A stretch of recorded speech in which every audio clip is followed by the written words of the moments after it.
na génnee benn bataaxal pour justement wax ci lan la dette boobu undu parce que dañu woon Sénégal ci débat boo xamante ne ni mi ngi woon lalu ci dette cachée ñu naan dette cachée ou non cachée yéen ngeen ñëw andi beneen dette tuddee ko dette odieuse alors mu nekk ñaari mbir yoo xam ne mën na ëllëm ci bopp Sénégalais yi qu'est-ce que vous entendez par dette odieuse ak lu waral ngeen jóg def initiative bi parce que je rappelle que vous êtes membre de l'initiative pour l'audit citoyen de la dette expliquez-nous. waaw balaa sax may ñëw si wàllum lu ñuy woowee dette odieuse ak dette illégitime du baat bu bees du baat bu ñu indi même premier ministre après ñun bi mu demee woon Italie Monza muy def meeting bi ak ses partisans mu ngi wax foofu tamit waxu dette odieuse bi keroog tamit bi mu demee assemblée mi ngi wax sur la dette intérieure bancaire naan nañ ko càmbar mën naa mu illégitime donc ñun dañu nekk ay organisation yoo xam ne depuis plusieurs années avant muy am affaire rapport Cour des comptes yooyu doon ñu ngi doon wax ne structure dettu Sénégal boru Sénégal yoon bu mu jël ak structure bu mu jël baaxul dañ ko war a càmbar ñu koy wax di ko wax mais comme ni ñu waxee comme tubaab bon l'occasion fait le larron donc ñu ñëw di ko wax et nekk dans une posture on parlait tout le temps ñun lu ñu gën a wax c'est l'audit citoyen de la dette maanaam ñu xool boru Sénégal 2012 ba 2019 ci nga xam ne ci la trajectoire bi changé ñu xool dëggantaan bor boobu noonu nan lañ ko lebee ban circuit la jaar lan la jëriñ pour xool ndax bor boobu noonu Sénégal nu mu nekkee di joree trajectoire borom bi pour xool nu ñu koy joyantee ak tamit lan moo duggul dëggantaan ci askan bi ñu mën a dem wax ak créanciers yi ak ñu ko leboon ne leen lii mu dette bii nii jaarul yoon loolooy indi bu ñu defee audit bu bare mooy indi ñu mën am benn partie ci dette bi ne moom mooy dette odieuse wala dette illégitime ndax concept la boo xam ne FMI ci boppam nangul na ko parce que nangul na ko dëkk yu bëri nangul na ko Équateur nangul na ko yeneen dëkk que nangu concept bi ne te moom sax daf ko définir dafa ne dette bu odieuse ou illégitime mooy dette boo xam ne ñi ko leb buñ koy leb xam nga nit tey gouvernement buy leb si suñu tur lay lebee askan wi lay lebee ñu ne buñ koy leb ci turu ñu ko doon lebee yëguñu ko maanaam circuit bu mu jaar baaxul te gis nañ fi tey Cour des comptes wax ne am na benn partie dette boo xam ne jaarul assemblée nationale te pour waxal ak askan bi mënoo bu def fii suñu modèle de démocratie assemblée nationale moom mooy baatu askan bi donc bu jaarul askan bi mooy askan bi yëgul. donc finalement dette boobu moom mooy dette cachée bi ñuy wax xanaa wala. non parce que quand même yaa ngi wax sànq premier ministre mais premier ministre li ñu xam ci moom ci mu yëkkati moom mooy dette cachée. mais yéen ci yéen lañ njëkk a déggee par exemple cette expression là même su fekkente ni c'est une expression économique. mais comme je dis. maintenant moom nag après répété na ko sax. waxaat na ko voilà. mais ci yéen lañ ko njëkk a déggee. exactement voilà loolu laay préciser. maintenant bor boobu ngeen di wax c'est une dette odieuse kañ la tàmbali ban période la concerné ak kan moo ko contracté. justement loolu mooy sensu initiative bu ñu am initiative boo déggee duñ la doo dégg ñu ne la non dette odieuse beeg yooyu noonu dañ ne dette bi duñ ko kii mais duñ la wax quantité bi dañ la ne pour le moment Cour des comptes dafa def audit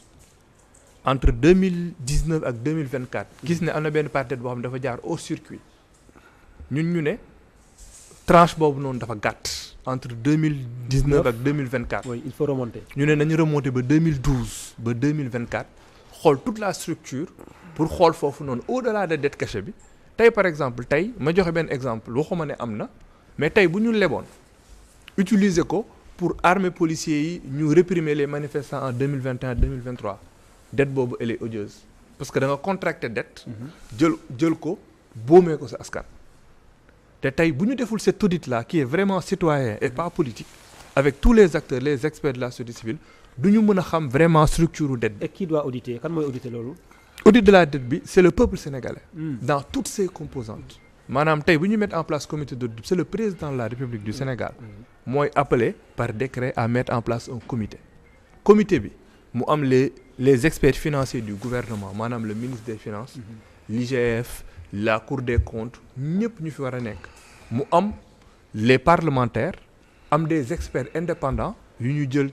bëri na Sénégal des économistes ak les membres de la société civile maanaam comité bi dafa représenter Sénégal pour ñu mën a jël temps càmbar bor boobu noonu te leneen lu ñu woote mais ñun naan bor bi nii ñu ne bor bi y a une partie de la dette cachée rapport Mazars bi ñëw oui année bii ñuy fay 519 milliards ci partie dette cachée boobu noonu ñun ñu ne état bi lu ñu ko wax dañ ko da nga war a taxaw ne lii dama koy càmbar ak sama askan te fii ak ma koy pare càmbar je suspends le paiement de la dette. d'accord parce que da nga wax 500 alors 5600 5500 la waaw voilà. non je parle de la partie bu nekk juste sur le rapport Mazars Mazars mooy dette cachée yi 519 milliards la d'accord. après le service de la dette globale mooy 5000 milliards boobu moom très bien boobu moom voilà c'est pour toute l'année. doy na waar. alors doyen Demba Ramata finalement c'est une affaire histoire de dette quoi au Sénégal parce que ñu ngi doon polémiquer sur la dette cachée alors benn ay organisation jóg même si elles sont de la société civile pour dire que ni il faut remonter les audits remonter ba 2012 est-ce que du nekk également beneen liggéey ci wàllu koppar yi. avant loolu ñu xamal nit ñi nag que le Sénégal vit une crise de la dette loolu mooy gis nga rapport de compte Cour des comptes dafa wane ne il y a des engagements hors parlementaires yoo xam ne dañ ko def sans mu jaar par des procédures normales qui constituent l'Assemblée nationale. léegi nag tey dans l'article 27 alinéa 2 de la loi des finances lan lañ ci la wax dañ ne les emprunts doivent être autorisés par l'Assemblée nationale. léegi nag yow boo defee benn emprunt boo xam ne Assemblée nationale yu ko nga jaaree ko fi nga ko war a jaar loolu dañ tudd ne loolu dette cachée la léegi dette cachée boobu nag dañ koy contracter au nom des Sénégalais parce que buñ ko contracter der bi ñun ñoo koy fay ñun Sénégalais léegi nag d'où la question bi may posé wu mooy dette cachée dans un pays comme le Sénégal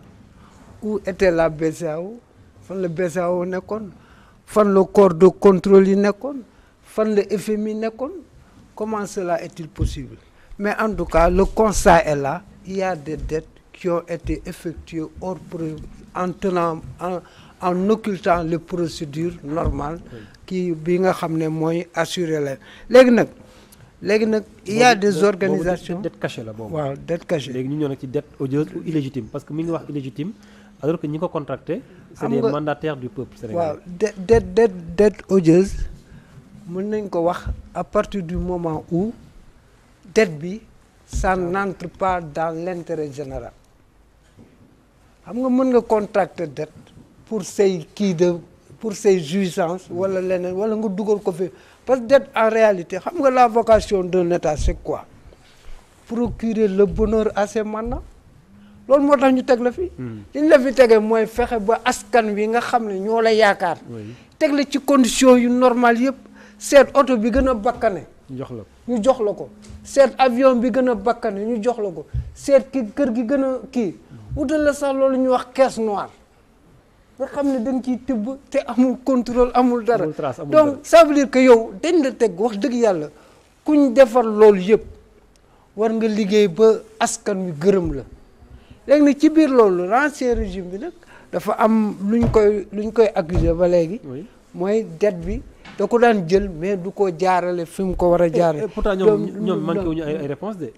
doyen ñoom saa yoo leen laajee dañ naan la mais bor bi xoolal ci sa entourage rek waaw tuddal la ay mbir par exemple mais xam nga nguur gi fi jógee ñoom soo leen laajee dañ naan la terre baa ngi nii BRT baa ngi nii hôpital baa ngi nii dina la tuddal terre bu dem presque 1000 milliards